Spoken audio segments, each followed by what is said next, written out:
Tai laba diena visiems. Dėkoju, kad prisijungėte į Lietuvos kaimo tinklo dirbtuves. Esu Gytė Grudzinskaitė, Lietuvos kaimo tinklo sekretoriato atstovė. Na ir šios dirbtuvės yra skirtos pristatyti įgyvendinto projekto tvaresnių didesnės pridėtinės vertės antimikrobinėmis savybėmis pasižyminčių pašarų, žaliavų, biotechnologijos prototipas rezultatus. Šiandien išgirsime 4 naudingus ir įdomius pranešimus, bet prieš pradedant pristatymus, noriu informuoti, kad renginys yra įrašomas. Po renginio pasidalinsime pristatytą informaciją ir dirbtuvų vaizdo įrašų Lietuvos kaimo tinklo internetinėje svetainėje. Kad turėtumėm sklandų renginį ir pranešėjai galėtų pristatyti savo pranešimus be jokių trikdžių, paprašyčiau dalyvių išsijungti savo kameras bei mikrofonus. O dalyviai turintys klausimų galės juos užduoti po pristatymų, keldami virtualias rankas ir savo klausimą įgarsindami arba neturint galimybės to padaryti, klausimą parašydami į susirašinėjimo skiltį. Tai tiek bendros informacijos. Manau, galime pereiti prie šiandienos pristatymų ir pirmąjį pranešimą pristatys Lietuvos sveikatos mokslų universiteto gyvūnų auginimo technologijų instituto vyriausioji mokslo darbuotoja, anatomijos ir fiziologijos katedros docentė, gyvūnų mokslų fakulteto bitininkystės centro vadovė, docentė daktarė Agila Daukšienė. O pranešimo tema yra kvietinių selenų pagrindų sukurtų pašarinių žaliavų poveikis vištų dedeklių sveikatingumo ir produktyvumo rodikliams. Agila, perduodu Jums žodį, prašau. Labą dieną, tikiuosi gerai girdite mane ir matote mano skaidres. Ir dėkoju už pristatymą. Nekartosiu pavadinimo, tai šiandien pristatysiu būtent tyrimų rezultatus. Pradžioje vertėtų paminėti, kad gyvūninės kilmės baltymai sudaro reikšmingą ES gyventojų mitybos dalį, užtikrinančią svarbių maistinių medžiagų, tokių kaip baltymai, geležis, cinkas, vitaminas B12 tiekimą. ES yra viena iš pagrindinių gyvūninės kilmės baltymų gamintojų pasaulyje, ypatingai išsiskirianti pieno, mėsos, tame tarpe ir paukštienos bei žuvininkystės produktų gamyba. Kiaušinių gamyba pasaulyje yra svarbi žemės ūkio ir maisto pramonės dalis. Ir remiantis naujaisiais duomenimis, 2023 metais pasaulinė kiaušinių gamyba pasiekė apie 91 milijoną tonų. Per pastaruosius dešimtmečius ši pramonės šaka ženkliai augo, ypač Azijoje, kur pirmauja Kinija. Ji pagamina daugiau nei trečdalį pasaulio kiaušinių. Kitos didelės gamintojos yra Indija, Jungtinės Amerikos valstijos ir ES šalys bei Brazilija. Jeigu kalbant apie kiaušinių suvartojimą, tai daugiausiai kiaušinių suvartoja Kinijos, Meksikos ir Japonijos gyventojai, tai yra maždaug apie 20 kg per metus tenkančių vienam gyventojui, o pasaulio vidurkis yra apie 10 kg vienam gyventojui.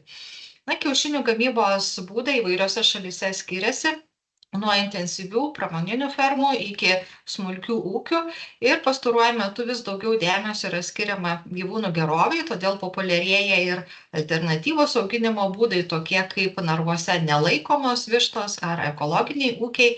Taip pat vis didesnį dėmesį vaidina technologijos ir tvarumo sprendimai siekiant sumažinti poveikį aplinkai. Prognozuojama, kad iki 2050 metų visa paukštininkystės pramonė ir moksliniai tyrimai, taip pat ir pasiekimai vystysis šiomis kryptimis, tai čia apima ir mėsinius paukščius, tai yra auginimo trukmė, kūno svorio skirdimo metu iki 2,5 kg ir lesalų sąnaudos iki 1,3 kg, čia kalbant apie mėsinius viščiukus, taip pat lėtai augančių mėsinių viščiukų auginimas, ekologinės kiaušinių produkcijos ir paukštienos gamybos, taip pat ankstyvojo lesinimo programos, kuomet tiesiog į patį kiaušinį yra nuo 18 dienos vystymosi suleidžiamos, sakykime, amino rūgštys, selenas ar riebalų rūgštys, to siekiant padidinti produktyvumą ir imunitetą.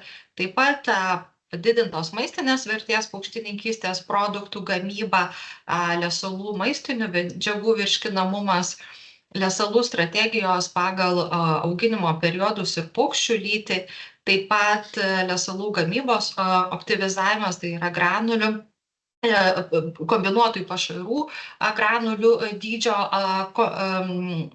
optimizavimas, taip pat pašarinės žaliavos, tai čia šiuo atveju lesalų žaliavos, tai valerizuotos pašarinės žaliavos, vabzdžių miltų įtraukimas ir įvairių naujų tiek ir esamų lesalų priedų išvystymas. Na, moksliniai pasiekimai iš dalies sąlygoja ir gamybos apimčių padidėjimą šioje eigoje ir taip pat patį ekonominį augimą, ir tai lėmė tą neišvengiamą konfliktą tarp ekonomikos augimo ir sparčiai augančios ekologinės degradacijos. Ir buvo išvystyta darnaus vystymosi strategija, tai yra plėtra, tenkinanti dabartinių kartų poreikius, išsaugodama galimybės būsimoms kartoms tenkinti savuosius poreikius.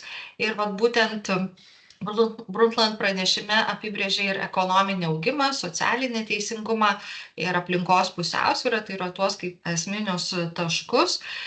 Ir šis darnus vystymas jis reikalauja holistinio ir sisteminio požiūrio į 3 pagrindinės sritis, tai yra aplinkos apsauga, aplinka, socialinė ir ekonominė gerovė.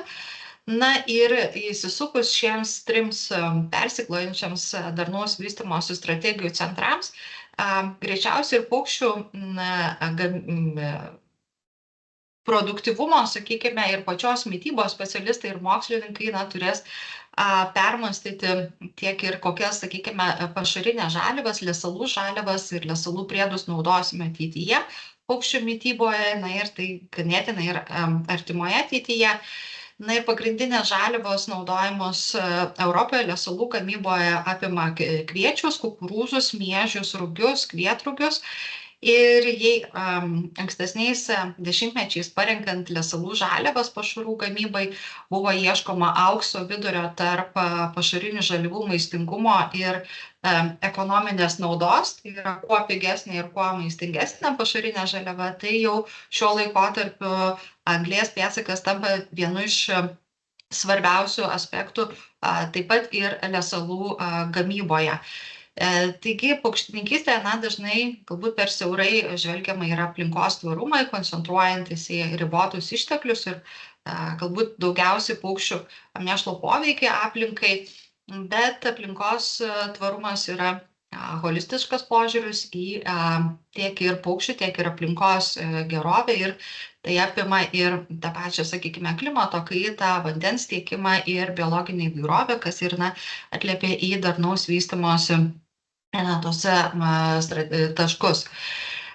Pačioje kiaušinių gamyboje lesalai sudaro gana didelę dalį išlaidų, tai visose sistemose, tiek ir pramoniniuose paukštynuose, tiek ir mažesniuose ūkiuose.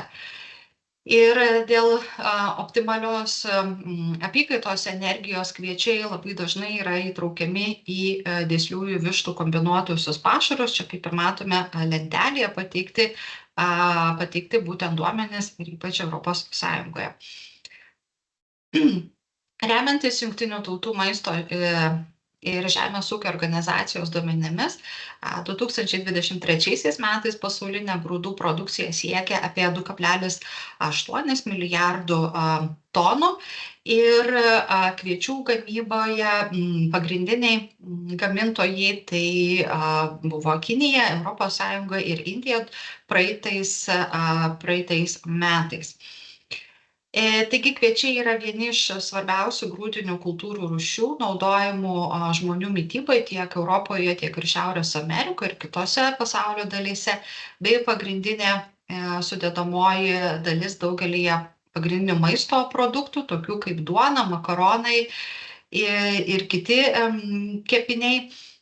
Tai šiuo metu dauguma kviečių būtent produktų yra pagaminti iš baltų miltų, kuriuose iš endospermo, grūdo endospermo yra pašalintos sėlenos ir gemalas. Pačios kviečių sėlenos yra išorinė kviečio grūdo dalis ir tai yra puikus įvairių junginių šaltinis, tai yra ląstelienos, baltymų, angliavandenių, mineralinių medžiagų, taip pat ir antioksidantų.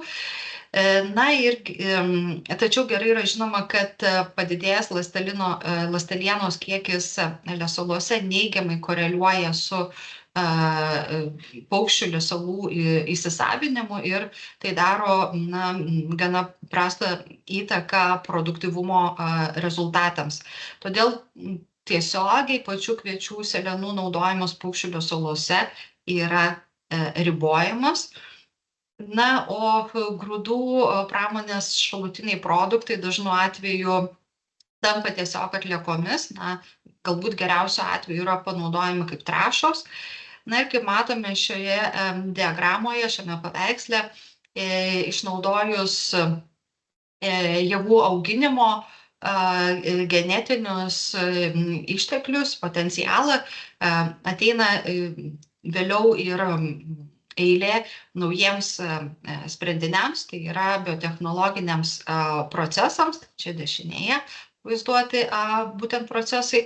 Na ir taip pat tai atliepia ir pasaulio gyventojų skaičiaus augimą ir gyventojų būtent suvokimą apie aplinkosaugą, apie sveiką gyvenseną, gerovę, taip pat apie tvarumą. Ir todėl auga būtent ir pašarų, sakykime, pramonės susidomėjimas inovatyviais sprendimais panaudojant grūdų pramonės šalutinius produktus. Tai šiuo atžvilgiu perspektyvūs nauji valorizuoti produktai gali būti sukurti taikant įvairias biotechnologinės technikas, tai pagerinant jų maistinę vertę ir vieni iš tokių procesų gali būti ekstrudavimas ir fermentacija. Tai ekstrudavimas arba ekstruzija yra procesas, kuomet medžiaga yra spaudžiama per specialų įrenginį, vadinamą ekstruderiu, ir formuojama yra ir būtent yra tuo būdu pakeičiama medžiagos būklė. Ir būtent ekstruzijos, dėl ekstruzijos kietos medžiagos jos įgauna kitas fizikinės ir fizikinės būsenas. Tai kvietinių sėlenų ekstrudavimo proceso pasekoje pagerėja jų maistinė vertė, fizikinės cheminės savybės bei biologinės savybės. Fermentacija yra procesas, kuris padeda skaidyti didelius organinius junginius mikroorganizmų dėka į paprastesnius junginius. Ir fermentacijos eigai įtakos turi tokie veiksniai kaip substrato cheminė sudėtis, fermentuojančių mikroorganizmų rūšis ir fermentacijos trukmė. Ir būtent kviečiams, kvietiniams sėlėms dažnai yra naudojami mikroorganizmai, tokie kaip laktobacillus, enterokokus ar pediokokus genčių. Taigi, fermentacijos metu pieno rūgšties bakterijomis, fermentuojant kvietinės sėlenas, yra nustatyta, kad padidėja vitaminų kiekis, taip pat antioksidacinis aktyvumas, laisvų amino rūgščių kiekis, taip pat yra antimikrobinės savybės bei sumažėja transriebalų kiekiai, mikotoksinai, nepageidaujama mikrobiologinė tarša ir biogeninių aminų kiekis. Šio projekto ištakų eigoje buvo atliktas bandymas su dėsliosiomis vištomis, tai yra in vivo tyrimas, gamybinėmis sąlygomis. Lesinimo bandymas buvo atliktas su 10 000 dėsliųjų vištų nuo 20 iki 26 savaitės amžiaus, Low-Brown Classic linijų derinio, ir vištos buvo suskirstytos į dvi grupės, tai yra kontrolinė ir tyriamoji grupė, po 5000 paukščių kiekvienoje. Jos buvo laikomos vienodomis sąlygomis, gavo iki sotės būtent vandens ir lesalai buvo tiekiami atitinkamai pagal augintojų rekomendacijas. Tai į kontrolinės grupės vištos visų bandomuoju laikotarpiu buvo lesintos įprastais kombinuotaisiais lesalais be priedų. Į tyriamosios grupės lesalus buvo įterpta 3% ekstruduotų ir fermentuotų kvietinių sėlenų,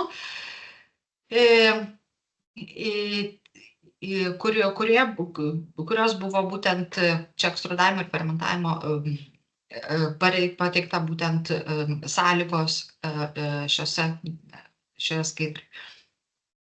Na ir lesinimo bandymo metu buvo nustatytas vidutinis vištos kūno svoris, tai yra bandymo pradžioje, viduryje ir pabaigoje, taip pat surinktas kiaušinių skaičius, apskaičiuotas dėsliųjų vištų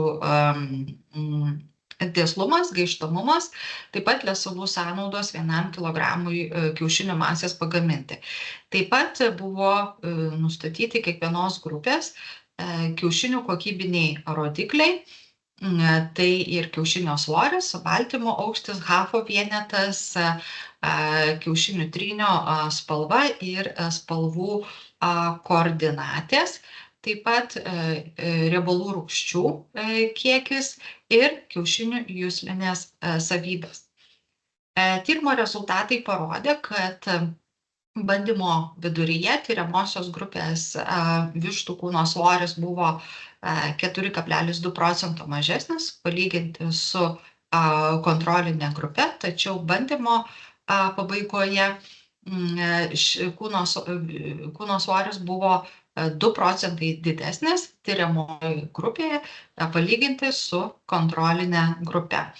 Kritusių vištų skaičius jis buvo optimalius ir normos ribose, tai tokių, dėl lesalų, sakykime, priedo, tokių išvadų negalima teikti, kad turėjo įtakos.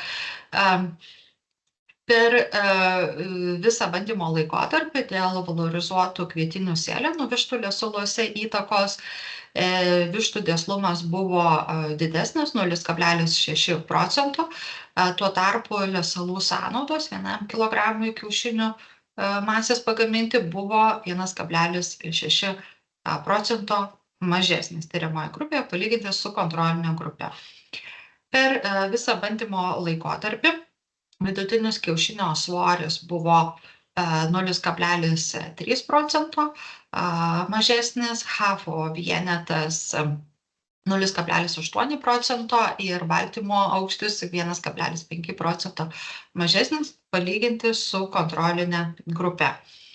Vertinant kiaušinio trynio kokybę, buvo nustatyta, kad trynio svoris padidėjo 1,2%, pH vertė nepakito, ir pagal spalvos koordinates, tai tyriamosios grupės kiaušiniai jie buvo šviesesni, rausvesni ir gelsvesni.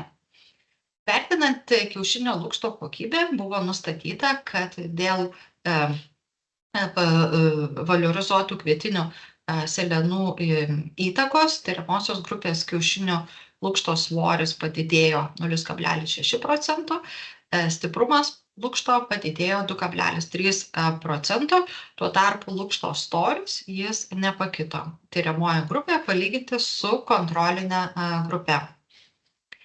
Riebalų rūgštys, čia šiek tiek įžanga, kodėl yra svarbus šie rodikliai, tai yra skirstomas ir klasifikuojamas į polinesočius riebalų rūgštis, tai yra nepakeičiamos riebalų rūgštis, kurių pats organizmas negali pasigaminti, ir sočiosios riebalų rūgštis, jos yra dažniausiai randamos gyvūninės kilmės produktuose ir dažnai turi neigiamos įtakos žmonių sveikatingumui.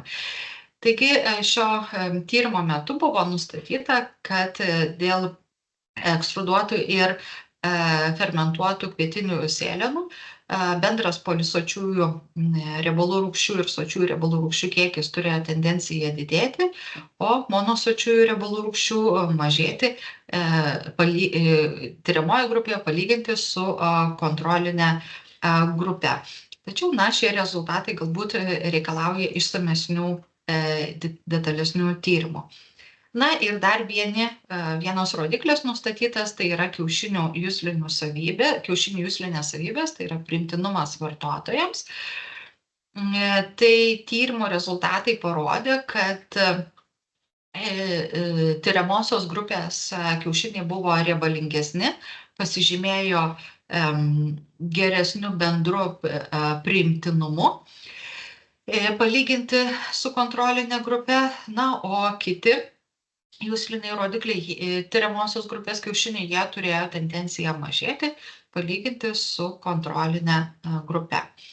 Taigi, apibendrinant, galime, na, tiek ir padaryti tokias išvadas ir rekomendacijas, kad, na, siekiant padidinti dėsliųjų vištų kūno svorį, kiaušinių dėslumą, sumažinti lesalų sąnaudas 1 kilogramui kiaušinių masės pagaminti bei pagerinti kiaušinių kokybę, tai yra padidinti lukšto stiprumą ir kiaušinio svorį, yra tikslinga. Dėsliųjų vištų lesalus papildyti 3% ekstruduotų ir fermentuotų kvietinių sėlenų priedų. Dėkoju už dėmesį. Dėkoju, Agila, už jūsų pristatymą. Pagal planą dar turime keletą minučių šiam pristatymui, tai galbūt dalyviai šiam momentui turėtų klausimų.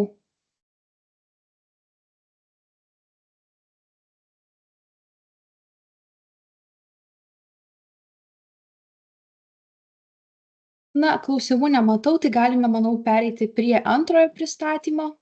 Tai antrąjį pristatymą pristatys daktarė Vytautė Starkutė, Lietuvos sveikatos mokslų universiteto gyvūnų auginimo technologijų instituto vyresnioji mokslo darbuotoja, maisto saugos ir kokybės katedros lektorė, gyvūnų mokslų fakulteto bitininkystės centro narė.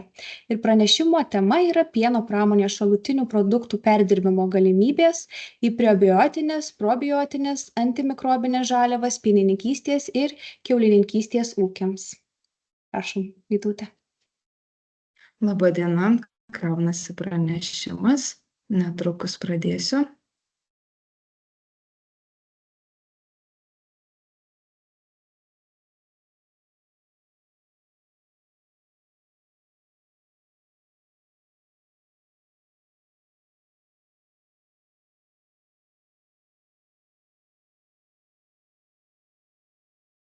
Dėkoju už pristatymą.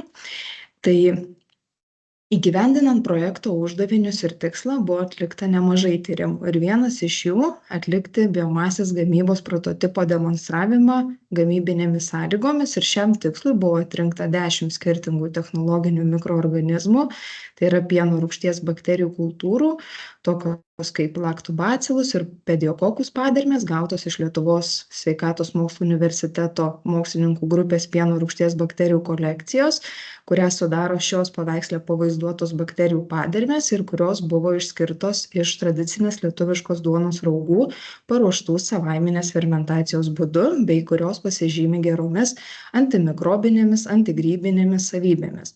Verta pažymėti, kad šiuo metu gyvulininkystės sektoriuje pagrinde yra naudojami komerciniai probiotiniai mikroorganizmai, nors kai kuriuose ūkiuose gamybos technologijos bei įranga yra pritaikyta fermentuotų pašarinių žaliavų gamybai, tačiau daugelis žemės ūkio bendrovių pilnai neišnaudoja šios technologijos potencialo ir jos neoptimizuoja.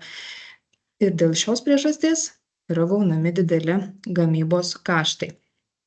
Technologiniai mikroorganizmai, ypač pieno rūgšties bakterijos, dėl savo technologinių, funkcionaliųjų, antimikrobinių, mikotoksinus degraduojančių bei probiotinių savybių yra labai paklausius pramoniniu būdu. Ši mikroorganizmų grupė svarbi užtikrinant pašarų biologinę ir cheminę saugą, taip pat jos gali suteikti menkos maistinės vertės žaliavoms pridėtinę vertę, pagerinti virškinamumą, mažinti antimitybinius veiksnius, didinti funkcionalumą, taip pat padidinti pašarų biokonversiją, pagerinti žemės ūkio gyvūnų sveikatingumą bei produktyvumą. Žinoma, svarbu pažymėti, kad siekiant atrinkti pačias geriausias tai yra pagal geriausiomis savybėmis pasižyminčias bakterijų padermes yra būtina atlikti nemažai tyrimų, tokių kaip mikroorganizmų geba metabolizuoti angliavandenius, dujų išskyrimo pajėgumą, atsparumą žemoms pH vertėms, taip pat svarbu įvertinti optimalią augimo temperatūrą ir taip pat įvertinti antimikrobines savybės bei įvertinti jų atsparumą prieš monitoringuojamus antibiotikus. Nors pieno rūgšties bakterijos yra labai perspektyvūs mikroorganizmai tiek maisto, tiek kiaulininkystės ir galvijininkystės sektoriuose, tačiau vis tik mikroorganizmai ganėtinai jautrūs aplinkos sąlygoms, o tai vienas iš didžiausių iššūkių. Todėl yra būtina užtikrinti technologinių mikroorganizmų gyvybingumą, o ypač pageidautina kuo tvaresniu būdu. Pieno rūgšties bakterijos ir jų produkuojami metabolitai yra pageidaujami pašarų pramonėje, nes jos suteikia žaliavai įvairių savybių ir be kita ko unikalių savybių, kaip pavyzdžiui, į fermentuojamas pašarinės žaliavas išskiria vitaminus, fermentus ir kitus junginius. Optimizuojant procesus ir integruojant bei valorizuojant maisto pramonę, šiuo atveju pieno pramonės šalutinius produktus, galima sukurti ekonomiškai naudingesnes ir tvaresnes funkcionaliasias žaliavas. Didėjantis pasauliniu mastu maisto ir pašarų poreikis skatina pramonės plėtrą, tačiau neišvengiamai susiduriama su dideliu šalutinių produktų kiekiu. Pieno pramonė Lietuvoje užima svarbią vietą žemės ūkyje, tačiau ir ji generuoja didelius šalutinių produktų kiekius, kurie vis dar nepilnai išnaudojami. Pasauliniu mastu pieno pramonėje per metus susidaro milžiniški kiekiai šalutinių produktų. Tai yra nuo 180 iki 190 milijonų tonų. Ir nors dalis jų perdirbama, tačiau didelė dalis vertingų komponentų lieka neišnaudota. Pieno pramonės šalutinių produktų, ypač dideliais kiekiais po baltymų riebalų atskirimo ultrafiltracijos ar mikrofiltracijos metu susidaro pieno permiatas ir jo tvarkymas kelia ganėtinai rimtas aplinkosaugos problemas. Permiatą daugiausia sudaro laktozė, mineralinės medžiagos ir vanduo. Skirtingai nei išrūgos, kurios jau turi nusistovėjusias panaudojimo kryptis, pavyzdžiui, pašarai, baltymų koncentratai, dėl savo sudėties permiato panaudojimas kol kas yra labai ribotas ir vis dar neefektyvus. Didžioji permiato dalis dažnai yra džiovinama, tačiau šis procesas reikalauja didelių energijos sąnaudų, bei yra neekonomiškas ir nepalankus aplinkai. Toks neefektyvus šalutinių produktų panaudojimas taip pat prisideda ir prie didesnių gamybos sąnaudų. Todėl siekiant sumažinti aplinkos taršą, didinti gamybos efektyvumą ir realizuoti žiedinės ekonomikos principus yra kritiškai svarbu rasti naujas, efektyvias biotechnologijas pieno pramonės šalutinių produktų, o ypač pieno permiato perdirbimui ir vertės didinimui, tai yra valorizacijai. Kaip jau ir minėjau, išrūgos turi nusistovėjusias panaudojimo kryptis, o pieno permiatui perdirbimui į vertingesnes žaliavas trūksta efektyvių technologijų. Permiate yra nemažai laktozės, vandens ir dėka šios unikalios sudėties jis gali būti efektyviai panaudojamas kaip matrica mikroorganizmams, pavyzdžiui, probiotinėms pieno rūgšties bakterijoms gausinti. Todėl mūsų projekto tyrimai buvo nukreipti būtent į perspektyvias permiato valorizacijos kryptis, naudojant biotechnologinius metodus. Ir viena tokia iš krypčių yra pieno permiato pritaikymas mikroorganizmų biomasės gausinimui ir vertingų junginių sintezei gamybai. Technologiniai mikroorganizmai, ypač pieno rūgšties bakterijos, dėl savo technologinių, funkcinių, antimikrobinių savybių bei probiotinių savybių yra labai paklausūs. Ši grupė organizmų yra labai svarbi ir gali suteikti menkos maistinės vertės žaliavoms pridėtinę vertę. Pieno rūgšties bakterijos ir jų metabolitai gali suteikti šias naudingas savybes. Naujagimiai paršeliai ir veršeliai yra itin pažeidžiami įvairių patogeninių ir oportunistinių mikroorganizmų iš aplinkos, o jų imuninė sistema dar nėra visiškai susiformavusi. Didėjantis atsparumas antibiotikams skatina ieškoti veiksmingų alternatyvų, galinčių pagerinti gyvūnų sveikatą ir atsparumą įvairioms ligoms jau nuo pat pirmųjų gyvenimo dienų ir taip mažinant priklausomybę nuo antimikrobinių vaistų. Mūsų atlikti tyrimai rodo, kad vienas iš tokių perspektyvių sprendimų yra pieno permiato fermentavimas atrinktais technologiniais mikroorganizmais. Ir yra nustatyta, kad rekomenduojama fermentacijos trukmė yra 24 valandos. Fermentuoto permiato vertė ženkliai padidėja ir fermentuotas permiatas pasižymi pageidautinomis antimikrobinėmis savybėmis, slopindamas patogeninius ir oportunistinius mikroorganizmus, kurie gali turėti įtakos naujagimių gyvūnų sveikatai bei produktyvumui.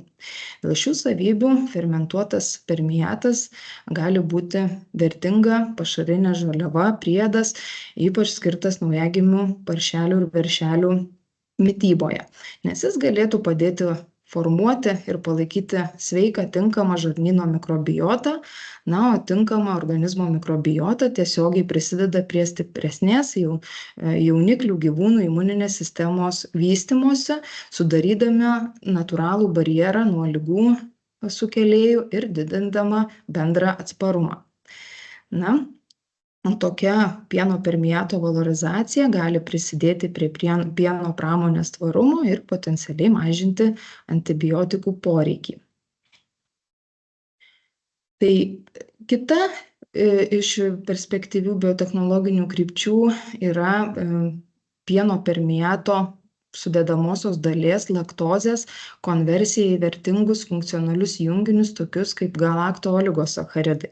Šiuo tikslu pieno permiato valorizavimui jį fermentuojant atrinktoms pieno rūgšties bakterijų padarmėmis pasižyminčiomis gebėjimu konvertuoti laktozę į galakto-oligosacharidus.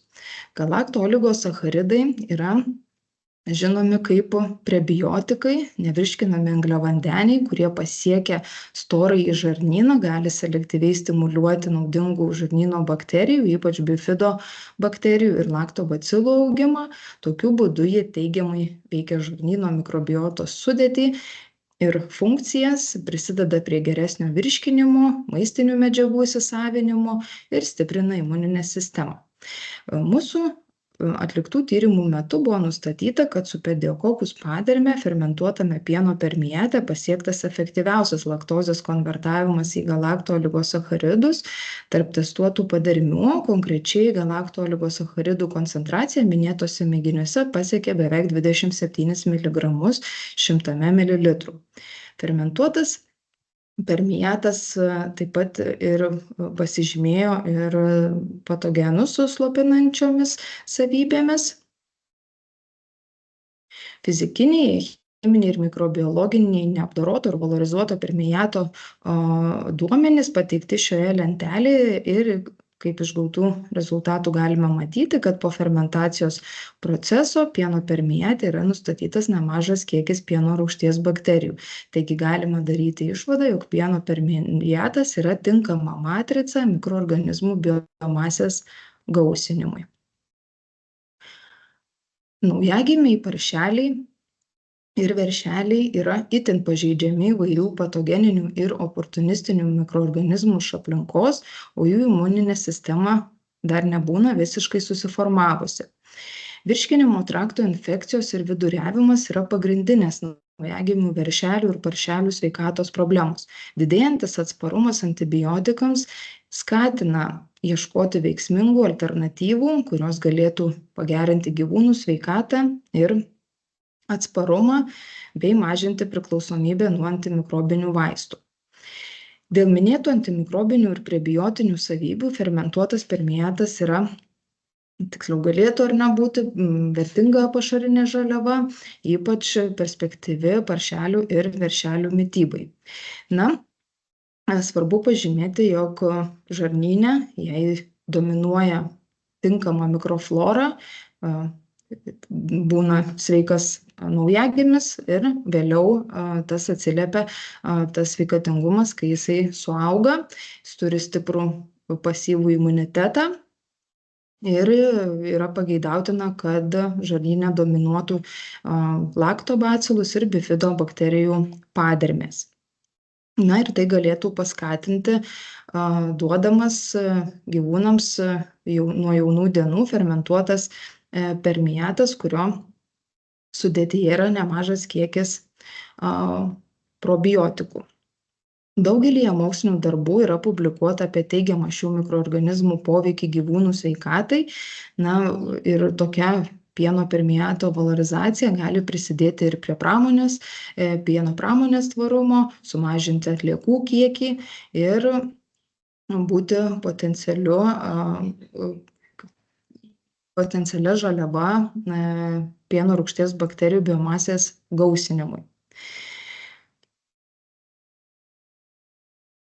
Taigi pabaigai, pieno permiatas kaip šalutinis pieno pramonės produktas yra puikus substratas naudingų technologinių mikroorganizmų, ypač pieno rūgšties bakterijų biomasės gamybai ir vertingų funkcionaliųjų junginių, tokių kaip galakto-oligosacharidų sintezei. Pieno pramonės šalutinių produktų valorizavimo technologijos bei parinkti tinkami biotechnologiniai sprendimai skirti menkaverčių žaliavų konversijai į aukštos pridėtinės vertės funkcinės žaliavas yra nauja, tvaresnio ir ekonomiškai efektyvesnio žemės ūkio perspektyva, ypač aktuali pienininkystės ir kiaulininkystės ūkiams. Dėkoju už dėmesį. Ačiū Vytaute už jūsų pristatymą. Taip, gal dalyviai turėtų klausimų pranešėjai?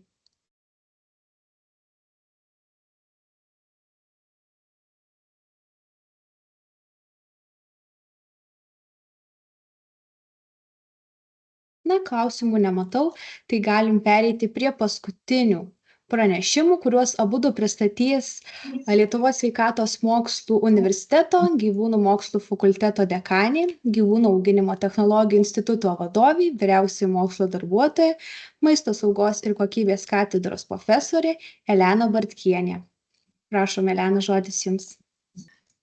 Tai šiandien pranešimus abudu apjungiau į vienas skaidruolės, nes jie iš esmės turi nemažai sąsajų, nes visos trys mes kolegiškai ir pristatinėjom vieno projekto rezultatus, kurio esmė buvo identifikuoti, kokie šalutiniai produktai yra gamyboje ir kaip juos būtų galima kuo efektyviau, ekonomiškai ir ūkininkams prieinamai perdirbti į vertingas pašarinės žaliavas. Kad būtų galima gauti ne tik žemos maistinės vertės pašarinės žaliavas, bet kad tos pašarinės žaliavos taip pat pasižymėtų pridėtinę funkcinę vertę. Tai jeigu galite, Vytaute, čia bus animacija, antroji skaidrė, keletą kartų, kokius 3-4 paspauskite. Tai kai mes pradedam kalbėti ir kodėl iš viso šis projektas buvo įgyvendintas, tai iš esmės pagrindas yra turbūt aprūpinti mus visus maistu. Ir kai kalbam apie šalies suverenitetą, tai ne tik ginklai, ne tik gynyba, ne tik tai apsaugojimas mūsų oro erdvės, bet ir užtikrinimas maisto autonomijos yra labai svarbus. Tai šiuo atveju mūsų žemės ūkis, turėtų būti atkreiptas išskirtinis dėmesys. Tai ir daroma, projektai įgyvendinami įvairūs ir tikrai ūkiai, jeigu ne iš karto pradeda diegti, jie pamato, kad yra ta nauda ir aš po to parodysiu, kaip mes ir toliau bendradarbiaujam ir toliau tą naudą plėtojam, kad atidirbti tas technologijas, kad Lietuvoje kuriamos technologijos neprastesnės negu kitose užsienio pažengusiose šalyse ir tikrai galima turėti nemažai naudos ūkiams taikant mūsų mokslininkų sukurtas technologijas. Tai šiuo atveju mes su kuo nedirbame iš šios skaidruolės, tai su biodujų gamyba, bet iš esmės toksai uždaras ciklas kaip maistas, maisto šalutiniai produktai, kurie lieka nuo maisto gamybos, maisto šalutinių produktų perdirbimas į pašarinės aukštos pridėtinės vertės žaliavas. Tai yra aukštos pridėtinės vertės, tai nebūtinai aukštos pridėtinės maistinės vertės. Mes daugiau akcentuojame į funkcionaliąją vertę Ir viena iš tų funkcionaliųjų verčių savybių tai yra antimikrobinės savybės. Nes mes turime tokių, patirčių, skambina kolegos iš Latvijos, iš Rygos Bioro instituto ir tiesiog žmogiškai, kolegiškai klausia, jūs man pasakykit, kodėl tik gimęs veršiukas, jo kraujyje aptinkamos didelės koncentracijos antibiotikų. Savaime suprantama, jeigu karvė nebūtų antibiotikais gydoma, veršiuko kraujyje irgi tų antibiotikų nebūtų. Tai nenuklystant toliau į pienininkystę ir galvijininkystę, grįžtant prie vertingų funkcionaliųjų žaliavų, tai tos antimikrobinės savybės yra be galo svarbios tik gimusiam gyvūnui, gyvuliui, kad jo mikrobiota dominuotų joje gerosios bakterijos. Nes tos patogeninės oportunistinės, tai yra sudėtingas toksai žodis, bet iš esmės tai yra, nepatogeniniai mikroorganizmai, jeigu jų nėra daug. Bet jeigu jie mutuoja arba pradeda daugintis ir jie pradeda dominuoti, tai mes galime turėti gyvulininkystėje nemažai problemų. Tai šiuo atveju tas kokybiškas, saugus, didesnės pridėtinės vertės maistas gali būti gaunamas, tik tai taikant tokius žiedinės ekonomikos principus. Jeigu galima sekančią tuomet skaidruolę. Tai kalbam apie šiandienos pasaulį. Anksčiau mes labai minėdavom ir aiškindavom, kad badauja nemažai žmonių. Šiandien jau galime rasti tokių publikacijų, tokios statistikos, kad vis tik to maisto dabar jau ir pakanka. Bet mes turime kitą problemą, kuri yra neprievalgis. Tai neprievalgis iš esmės yra specifinė sąvoka, kuri apibrėžia ne tai, kad mums neužtenka maistinių medžiagų, riebalų, baltymų, angliavandenių, bet tai yra mikroelementų trūkumas.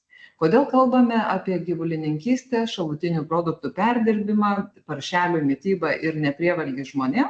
Todėl, kad matome taip pat prastas tendencijas, kurios linkę yra į kraštutinumus. Tai veganizmas, vegetarizmas ir taip toliau.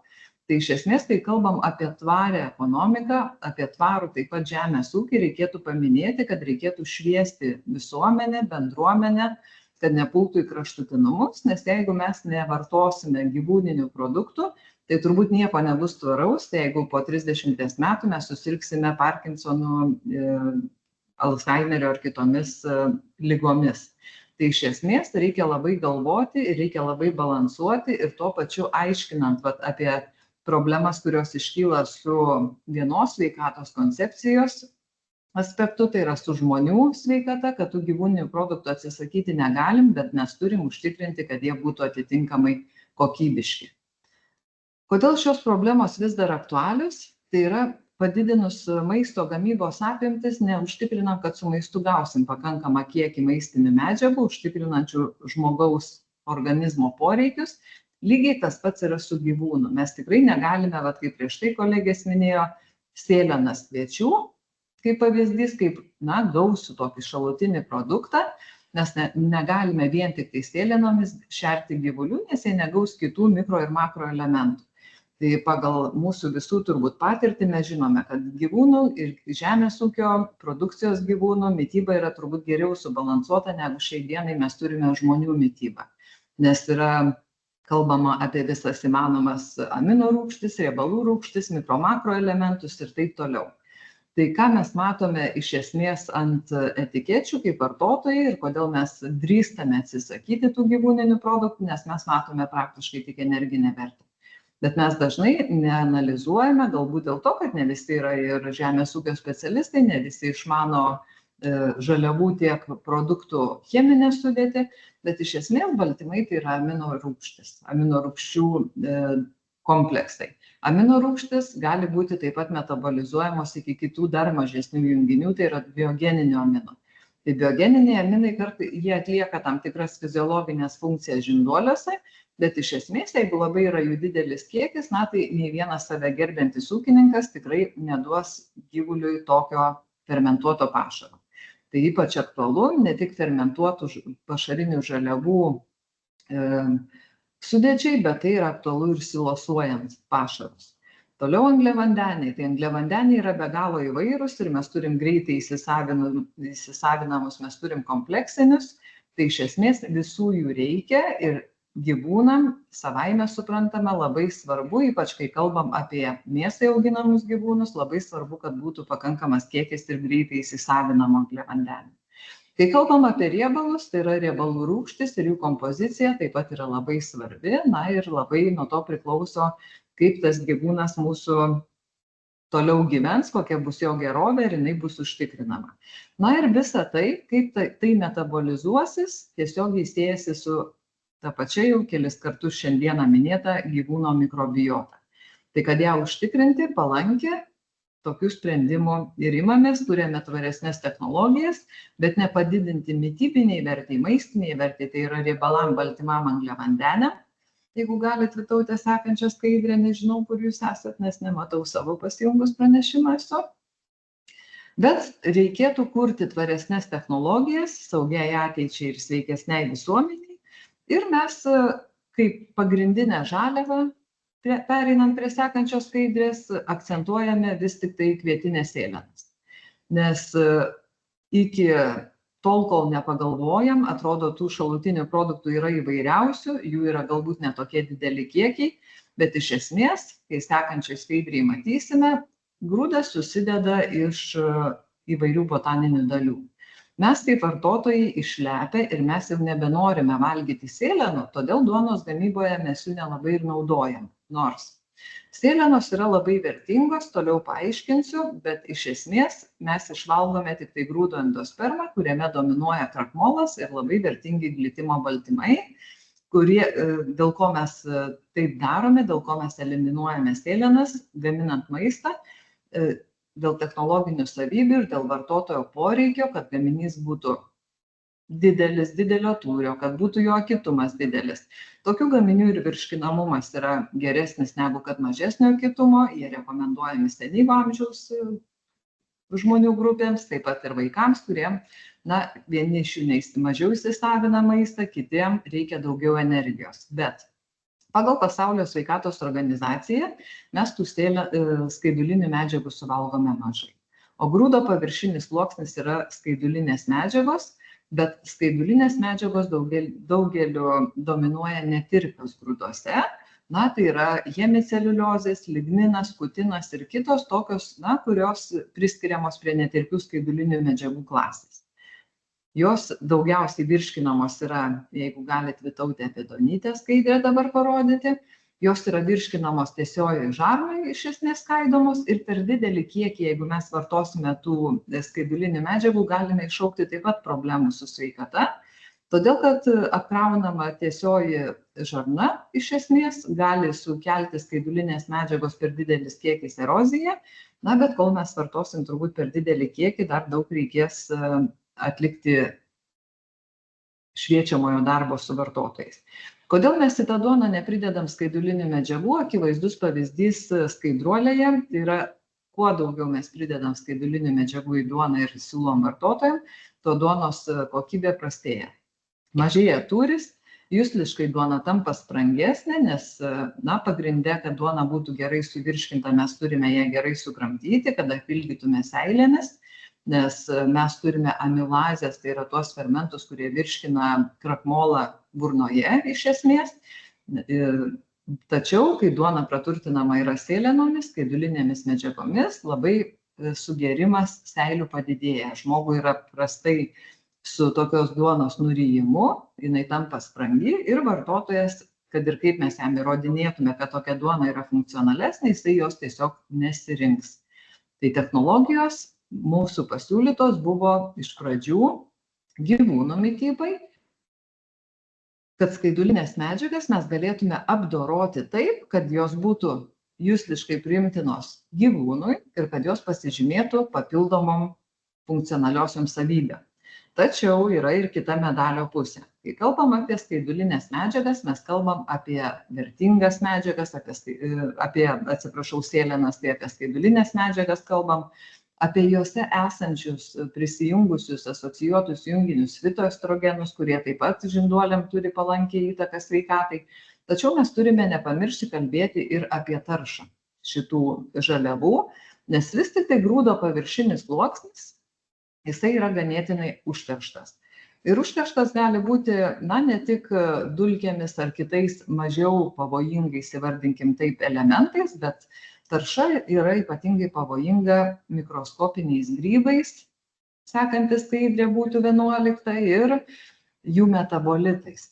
Mikroskopiniai grybai, tarpdami laukuose, jie nori, nenori, mes neišvengsime, papuola ant varpos ir papuola ant grūdo. Mikroskopiniai grybai iš savęs, jie patys nebūtų labai kenksmingi, bet kai mes turime ypatingai didelį kontrastą tarp dienos ir nakties orų sąlygų, tai yra, pavyzdžiui, naktį minusas, diena pliusas. Grybeliai, gaudami šokinės sąlygas, jie pradeda išskirti mikotoksinus, o pastarieji yra be galo kenksmingi ne tik žmonėm, bet ir gyvūnam.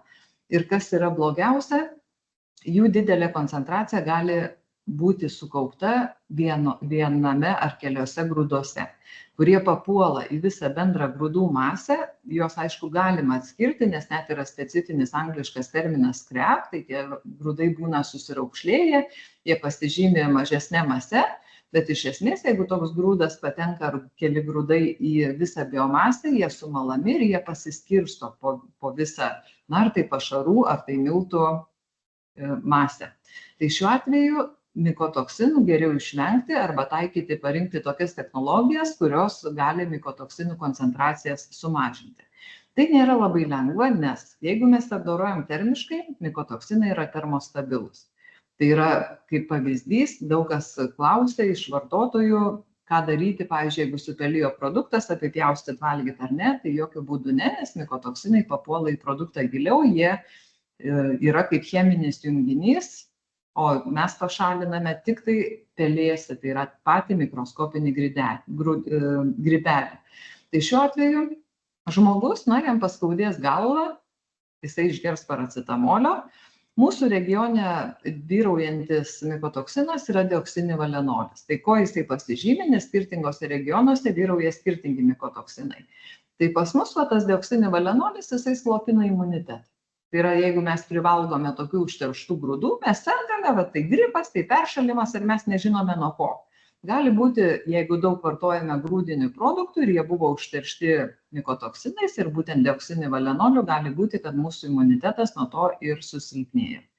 Kitose šalyse, pavyzdžiui, Balkano regione, kur daugiau auginami yra kukurūzai, vyrauja aflatoksinas. Ten yra statistiškai reikšmingai padidėję inkstų pažaidos, tai yra inkstų transplantacijos, nes aflatoksinas būtent orientuotas yra į inkstų pažeidimus. Kaip žmogui, kaip ir minėjau, mes galim orientuotis, mes galim kažkaip tai gauti žinių, gyvūnas to negali. Kiaulės ypatingai jautrios ir labai mažom mikotoksino, ypač dioksinivalenolio, kuris dar vadinamas angliškai vomitoksinu, tai yra nuo žodžio vemti, koncentracijom. Jeigu kiaulėm papuola pašaras su mikotoksinų koncentracija, kad ir nedidelė, juntamas labai didelis ekonominis nuostolis, todėl labai pašaruose mikotoksinų koncentraciją reikia kontroliuoti, kad nepapultų tokios žaliavos ir jų net nerekomenduoti. Dabar neužkraunant jūsų, jeigu sekantis skaidrė su cheminiam baisiom formulėm parodytumėt Vytautę, tai pažiūrėtume, kaip atrodo tie mikotoksinai. Iš esmės jie panašus yra į polifenolius, o tie polifenoliai tai mums žinom yra daugiau mažiau kaip antioksidantai.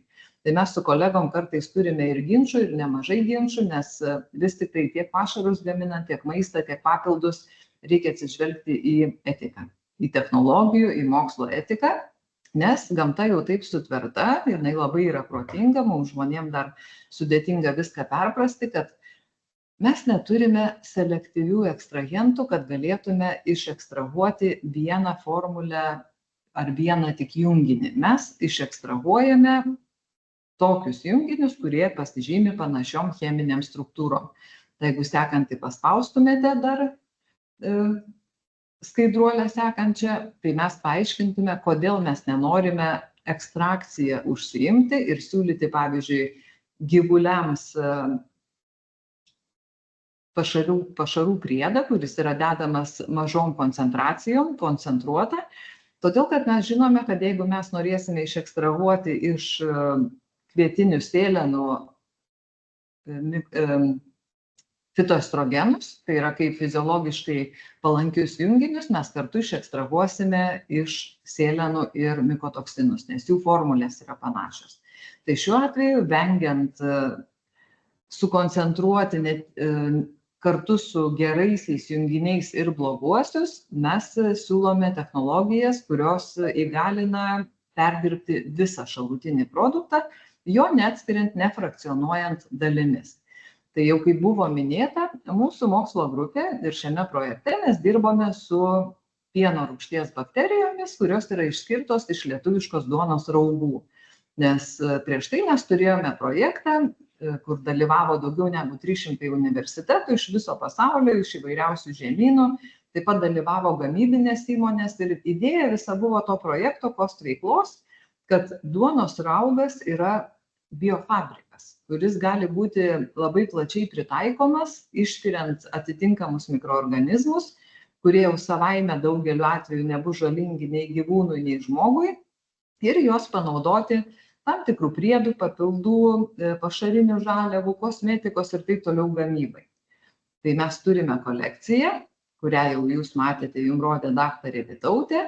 Ir esmė yra tokia, kad išskirti mikroorganizmus iš raugo nėra sudėtinga. Sudėtinga yra atrinkti, kuris iš tų išskirtų mikroorganizmų gali būti panaudotas. Nes skirtingi mikroorganizmai, skirtingos pieno rūgšties bakterijos, nepaisant vienos, sakykime, gerosios savybės, gali pasižymėti kitą blogąją savybę. Kaip pavyzdys, tiek pašarų pramonėje, tiek maisto pramonėje galioja ta pati taisyklė. Mums reikėtų naudoti pieno rūgšties bakterijas, kurios produkuoja pieno rūgštį, kurios izomerizacija yra daugiau L+. Nes toliau pakalbėsime apie tuos izomerus, nes pavyzdžiui, su žinduoliais, tame tarpe kiaulininkystėje, pašarai, kai naudojami fermentuoti vis tik reiktų su pieno rūgšties bakterijom ar naudojant kažkokius starterius, kurie gamina L+ pieno rūgštį, nes D- žinduoliai nevirškina. Kai nevirškina D- pieno rūgšties, mes turim acidozės, mes turim organizmo rūgštėjimą, mes turime imuninės sistemos slopinimą ir pabaigoje mažą atsparumą bakterijom ir antriniam infekcijom, tai yra jau virusiniam infekcijom. Tai šiuo atveju visos mūsų bakterijos jau buvo prieš vykdant projektą identifikuotos ir mes žinojom jų savybės ir jau žinojom daugiau mažiau, kokią bakteriją, kokiam tikslui mes galime panaudoti. Tai kaip pritaikyti tuos mikroorganizmus, jeigu sekančią skaidruolę parodytumėt, Vytautė, kad jie būtų su ekstruderiu, kad jie pasiteisintų, visų pirma, reikia įsivertinti, kokią mes tą žaliavą turim.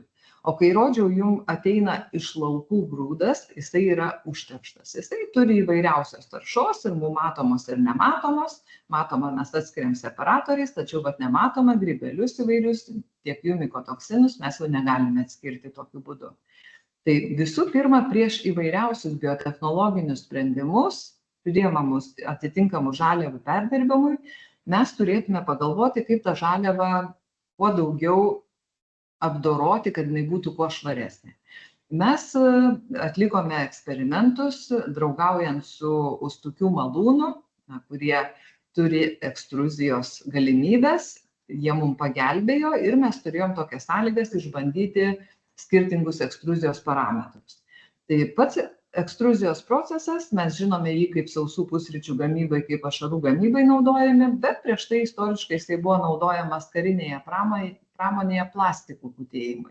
Tai šiuo atveju tai yra įranga, kuri veikia pagrinde naudojant temperatūrą, slėgį, drėgnį, ir galima reguliuoti sraigto apsisukimo greitį ir gauti skirtingų savybių žaliavas ekstruduojant.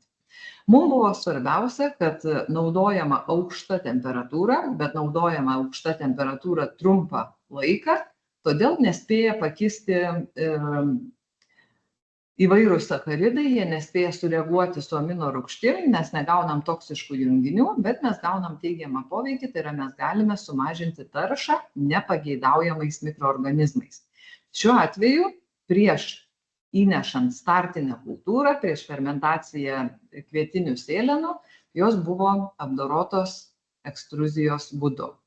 Sekančias skaidres, jeigu paleistumėte, mes čia matome trumpą tokią schemutę, tai yra grūdų pramonės šalutiniai produktai, jų termomechaninis apdorojimas ekstruzija ir po to tik tai mes galime taikyti biologinę konversiją, kad ta žaliava įgytų mūsų suplanuotas norimas savybės. Įgytų arba ne, tas irgi, kaip toliau parodysiu, viskas yra atliekama eksperimentiniais keliais, nes, kartais mokslininkams sudėtinga neįsimylėti pačių savo hipotezių, kartais gaunam neigiamą rezultatą ir publikuojam neigiamą rezultatą, bet iš esmės, reikia atlikti daug bandymų, kad vieną tą žaliavą kažkuria išgryninti.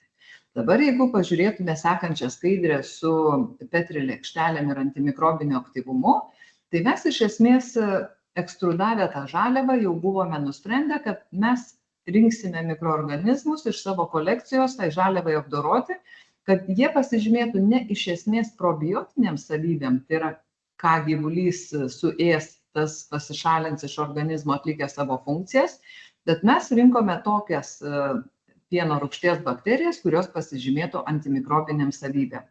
O antimikrobinėm savybėm jos pasižymė pas mus kolekcijoje esančios prieš įvairius patogenus, ir netgi tokius kaip Salmonella enterica arba auksinį stafilokoką, atsparo antibiotikam. Tai šiuo atveju tai kaip ir natūralus būdas, nenaudojant antibiotikų, reguliuoti gyvūno virškinimo trakto mikrobiotą. Sekančioje skaidrėje mes matome pieno rūgšties izomerizacija, kad jinai, kaip ir minėjau prieš tai, gali būti tiek L+, tiek D-. Ir iš esmės L+ žinduoliai tik tai virškina ir tas istoriškai buvo pastebėta ir atkreiptas į tai dėmesys. Pasaulio sveikatos organizacijos, dar, jei neklystu, panašiai apie 1960 metus, kai Afrikoje išmirė beveik viso kaimelio žmonės. Ir jie nesuprasdami pradėjo žiūrėti, kas čia darosi, nes iki tol nebuvo tokia problema keliama, kad žinduoliam tame tarpe ir gyvuliams gali kenkti pieno rūgštis, nes paprastai pieno rūgštį mes įsivaizduojam kaip labai toleruojantis visi gyvūnai, tiek žmonės. Bet šiuo atveju, Afrikoje daugiau mažiau kai kuriuose valstybėse neturtingose terminis maisto apdorojimas retai taikomas. Tačiau, norint geriau įsisavinti maistinės medžiagas, jos yra fermentuojamos. Už tai dabar labai džiaugiamės pastaruoju metu, kad ir kiaulininkystės ūkiuose šios technologijos pradėjo, įgavo pagreitį ir džiaugiasi gamybininkai, kad gali gauti našiau, efektyviau produkciją ir gyvūnai sveikesni ir mažiau ligų gydymui išleidžiama yra finansų resursų. Tai šiuo atveju tas atkreiptas dėmesys buvo nuo žmonių pradėjus, kai jie pradėjo mirti, nes pradėjo dominuoti tiesiog tame kaimelyje, fermentuojant maistą, pieno rūgšties bakterijos, kurios produkuoja D- pieno rūgštį. Ir paprastas, ir nepaprastas atvejis, bet jisai leido atkreipti pasauliui dėmesį, kad vis tik turime mes žiūrėti, koksai yra tas pieno rūgšties izomeras. Sekančiai skaidriai mes matome amino rūgštis, kurios yra pirmtakai tam tikriem biogeniniam aminam formuotis. Tai šiuo atveju, jeigu mes turime, o mes visuomet turime pašarinėse žaliavose atitinkamas amino rūgštis, tai iš atitinkamų amino rūgščių mes jau galime prognozuoti, kokie biogeniniai aminai susidarys. Ir iš esmės atskiri biogeniniai aminai pašaruose nėra jie reglamentuojami, bet visi save gerbintys ūkininkai žino, kad jeigu didelis kiekis biogeninių aminų, tokio pašaro gyvuliui neduos. Nes vieni yra labiau toksiški, kaip tiraminas, histaminas, kiti mažiau, bet yra tendencija tokia, kad tie mažiau toksiški padidina tų labiau toksiškumą organizme. Tai šiuo atveju suminis kiekis biogeninių aminų ir jų kontroliuoti tikrai vertėtų. Sekančiai skaidruoliai mes jau matome apie pačią žaliavą, apie jos savybės. Kad ir pati žaliava slopino patogeninių mikroorganizmų dauginimąsi, tai tiesiog principas metodikos labai paprastas, kurie su mikrobiologija nesusidūrė, galiu paaiškinti, ką jūs matote, tai yra Petri lėkštelėje pasėjami yra patogenai, jie matomi kaip balti taškeliai, kaip miltais būtų paberta ta lėkštelė, yra tuomet išduriamos skylutės, jos vadinamos šulinėliais ant tų patogeno garo ir pridedama žaliava, kurią mes norim analizuoti. Tai šiuo atveju mes matome, kad pasižymėjo visų neįkėlėm nuotraukų, bet pasižymėjo sukurta žaliava, tai yra ekstruduota ir fermentuota parinktais mikroorganizmais geraisiais, tai yra pieno rūgšties bakterijom. Jau pati žaliava pasižymi antimikrobinėm savybėm lėkštelėje ir slopina patogenus ir ganėtinai slopina efektyviai. Sekančioje skaidruolėje mes jau atlikome gamybinius eksperimentus ir džiaugiamės taip pat, kad kontvainiai mūsų leido kiaulininkystės ūkis. Ir atlikus eksperimentus ištyrėme paršelių mikrobiotą ir nustatėme, kad laktobacillus padidėja, kai paršeliai gauna tokią žaliavą fermentuotą 6 kartus. Tai ką tai reiškia? Tai reiškia, kad paršelis jau yra apsaugotas ženkliai stipriau ir patogenam nebelieka tiesiog virškinimo trakte vietos daugintis, nes gerieji mikroorganizmai užima tam tikrą vietą. Neskaitant prie visų kitų gerųjų pasekmių, tai yra pieno rūgšties bakterijos, jeigu jos pradeda dominuoti, jos taip pat gamina vitaminus, taip pat lengviau įsisavinamas pašaras ir daug kitų pageidautinų savybių.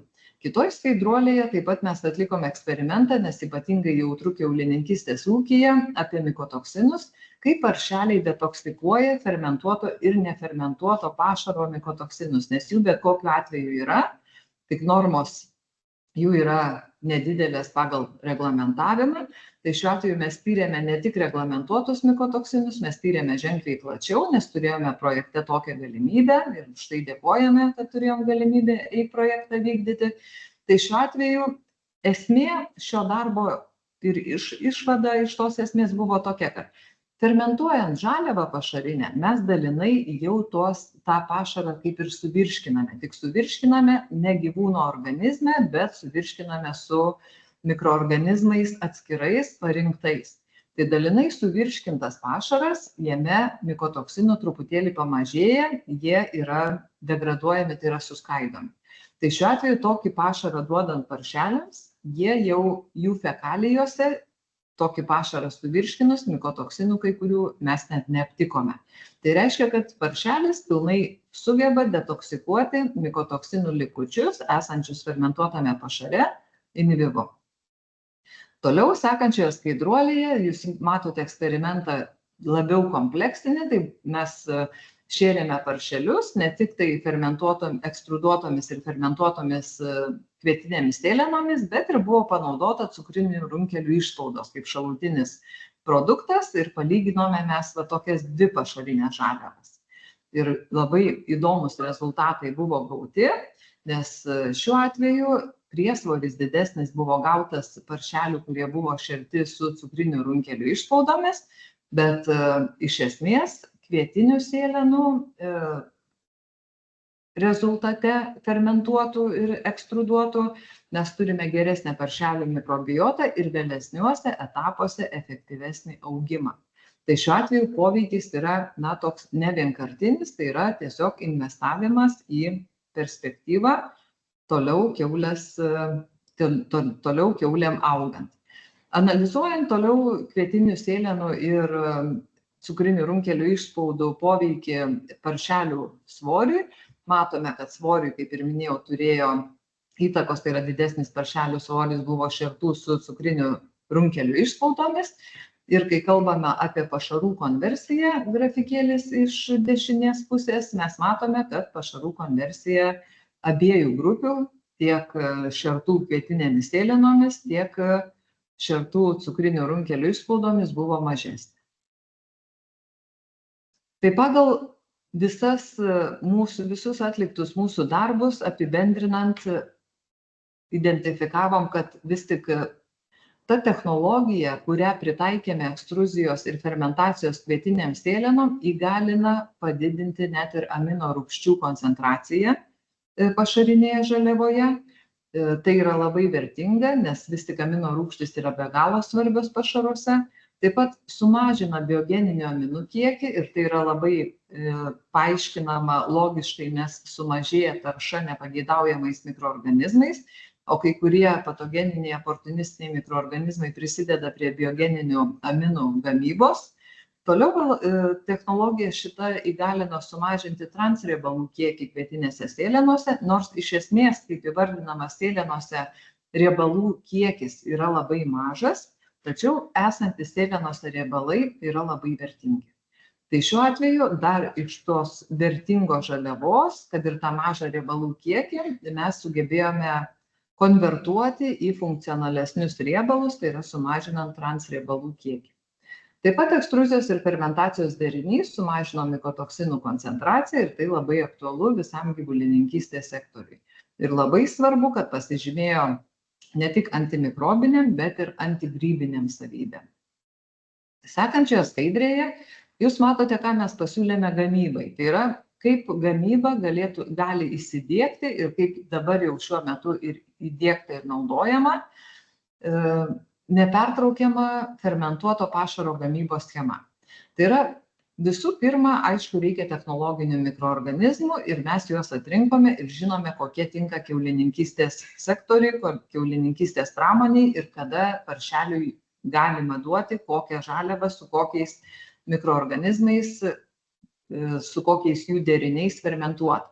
Tai mes duodame ūkiams tuos mikroorganizmus, ūkiai pradeda fermentaciją grūdinės pašaro dalies. Tuomet grūdinė pašaro dalis, iš jos imama 70% visos tos dalies, atiduodama gyvuliui suėsti, o 30% fermentuotos dalies lieka kaip startinė motininė kultūra sekančiom fermentacijom. Taigi vėl pridėjus grūdinę dalį, nefermentuotą į tą motininę startinę kultūrą, ir 30% fermentuoto pašaro, mes toliau ciklą kartojame, mes rekomendavome, kad tą ciklą galima kartoti dieną iš dienos 3 mėnesius. Nes vis tik tai gamybinėmis sąlygomis mes turim tokią situaciją, kad kartais temperatūros skiriasi, kartais taršesnė žaliava įsineša. Na, ta fermentacija, kad nenukryptų nuo normos, kad tie mikroorganizmai fermentuotame pašare neišsigimtų, tai mes rekomenduojame atnaujinti tokią pašarinę žaliavą kas 3 mėnesius. Iš esmės, tai yra pradėti nuo nulio, naudojant grynus technologinius mikroorganizmus ir grūdus. Čia jūs matote sekančią skaidruolę, jeigu Vytautė parodytumėt ir 2 kartus paspausti, tai mes matome labai džiaugsmingai galime pristatyti kolegas mūsų ūkininkus. Tai yra jau daktaro laipsnį apsigynęs daktaras Laurynas Vadopalas, tai yra Kontvainių kiaulininkystės sektoriaus direktorius. Jisai pas mus studijavo ir apsigynė daktaro disertaciją, labai sėkmingai taip pat ir projekto duomenis panaudoti jo disertacijos gynime. Ir apačioje jūs matote mūsų kitą doktorantą šiuo metu studijuojantį, tai yra Šarūną Badarą. Ir jisai atlieka tyrimą su tik gimusiais naujagimiais paršeliais ir jisai testuoja žaliavą, kurią pristatė daktarė Vytautė Starkutė. Tai yra fermentuota pieno permijata, kaip probiotinį ir prebiotinį variantą, tik gimusiem paršeliam, skystą, nekomercinį, tai yra ūkiai galėtų patys jį pasigaminti ir turėti, nes technologija yra labai paprasta. Tai yra, jums reikia tiesiog bačkos su marškinėliais, kad būtų palaikoma temperatūra apie 30 laipsnių, jums reikia pieno rūgšties bakterijų, kurias mes jums galime duoti, ir tiesiog pieno permijatą sumaišot su pieno rūgšties bakterijom, turite žaliavą probiotinę naujagimiam paršeliams jų sveikatingumui užtikrinti.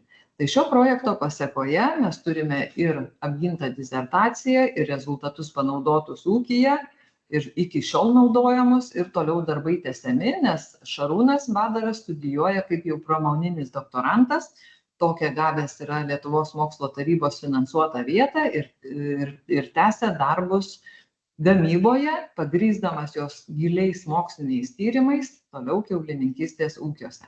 Sekančioje skaidrėje mes matome paršelių toliau atliekamus tyrimus ir šeriant, vis tik tai tas pagrindas yra subalansuoti mikrobiotą ir šiuo atveju mes gauname, kad bifidobakterijų padidėja šeriamose grupėse. Dabar sekančioje skaidrėje, Vytautė, atsiprašau, daug vargo bus 31 skaidrė, tai jūs spauskite ir tiesiog keletą kartų, nes tai yra mūsų tokia strategija. Lietuvos sveikatos mokslų universiteto kaip vienos sveikatos koncepcijos. Tai jūs, gerbiama Vytautė, jeigu galite, spauskite, kol nepasirodys dirvožemis ir vanduo ir neužsibrauks antibiotikai.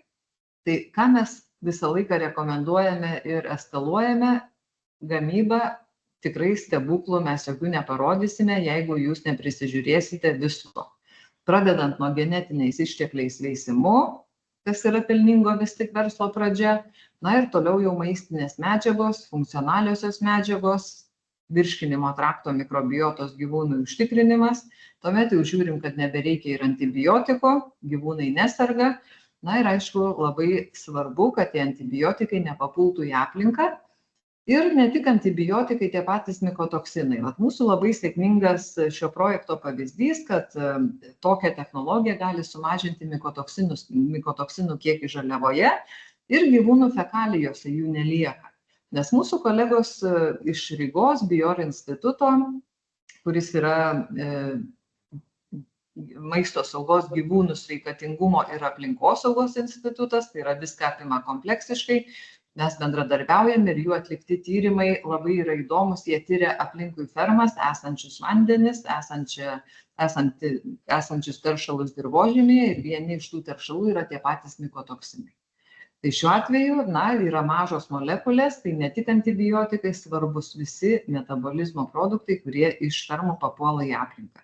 Tai mes turėtume stengtis ir užtikrinti, kad tie gyvūnai būtų auginami kuo saugiau, kad jie būtų kuo sveikesni ir nepapultų jokie teršalai, kurie yra mažos molekulinės masės į aplinką, kurių mes negalime pašalinti valant vandenį, pavyzdžiui, ar kurie gali papulti su maistu augaliniu į mūsų pačių lėkštę.